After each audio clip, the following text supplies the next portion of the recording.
Bonjour, alors moi aujourd'hui je vais vous parler d'un problème qui est dans l'air du temps, on va dire, puisque c'est un problème lié à un scandale agroalimentaire, peut-être un futur scandale. Bon, je vais pas vous parler de cheval, mais je vais vous parler d'un problème qui nous touche tous, qui est on mange cet aliment tous les jours, il est consommé quasiment par tous les Français. Donc c'est un peu différent du cheval parce que sur le cheval on mentait à l'utilisateur sur l'étiquette. Ici, tout est inscrit. Le problème, c'est plutôt le manque d'information et le manque d'éducation qu'a l'utilisateur vis-à-vis de ce produit. Donc, je vais vous montrer des produits que j'ai à disposition. Et donc, ils ont un seul point commun. Donc, du Nutella, des biscottes, on peut manger avec le Nutella, du beurre de cacahuète que j'ai acheté aux États-Unis, et une soupe à diluer, donc dans l'eau, toute faite. Donc le point commun entre ces produits, donc c'est une matière grasse qui s'appelle l'huile de palme.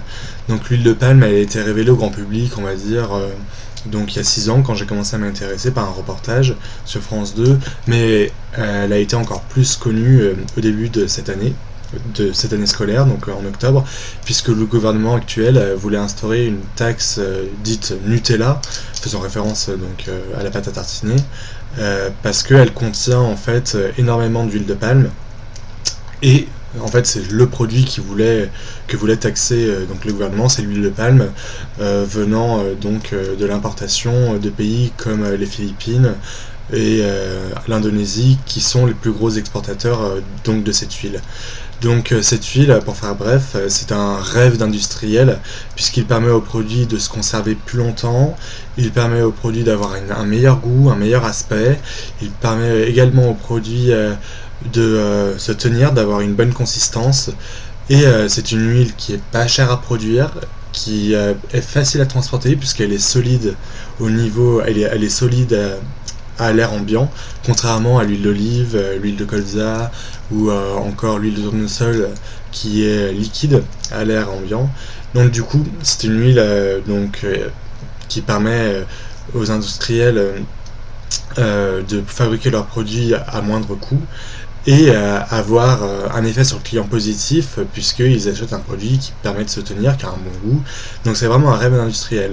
Donc les problèmes vis-à-vis de cette huile, c'est le problème au niveau sanitaire et également au niveau environnemental, puisque l'île de Bornéo, qui est le lieu où on fabrique l'huile de palme, est en train d'être complètement dévastée par les industriels qui rasent tout l'écosystème qui est sur cette magnifique île, et il est en train de détruire toutes les habitations de tous les animaux et de toute la végétation pour faire donc d'énormes champs d'huile de palme, enfin de palmiers, qui permettent de produire de la graine de ces palmiers et qui permettent d'extraire donc de l'huile de palme.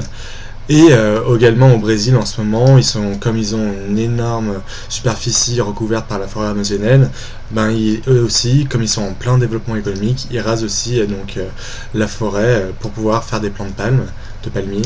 Et ça pose aussi des problèmes sanitaires puisque c'est une huile qui est fortement concentrée en acide gras saturé. Donc ça, c'est les termes un peu scientifiques pour dire que l'acide gras saturé provoque du cholestérol, l'augmentation du mauvais cholestérol, permet de prendre du poids, donc l'obésité, toutes sortes de maladies cardiovasculaires. Donc c'est vraiment un souci donc sanitaire qui peut à l'avenir provoquer donc d'énormes problèmes économiques en fonction de l'assurance maladie, etc.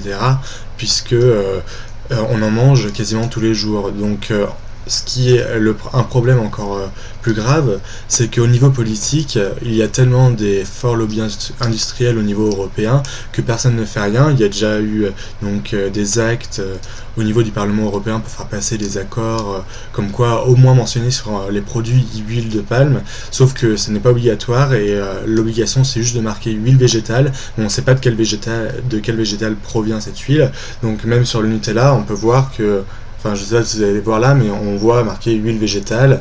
Derrière c'est pareil, sur les biscottes c'est pareil, et sur le beurre de cacahuète c'est pareil. Donc le consommateur est aussi trompé, puisqu'on ne sait pas quelle huile on utilise. C'est de l'huile d'olive qui est meilleure au niveau qualité Et si c'est l'huile de palme qui est vraiment pas bonne au niveau qualité, donc au niveau de la santé, là c'est, on peut dire, un mensonge qui est maquillé par les politiciens européens, puisqu'à l'échelle européenne, donc rien ne se passe, et du coup le consommateur est trompé et ne sait pas vraiment ce qu'il mange. Voilà, merci.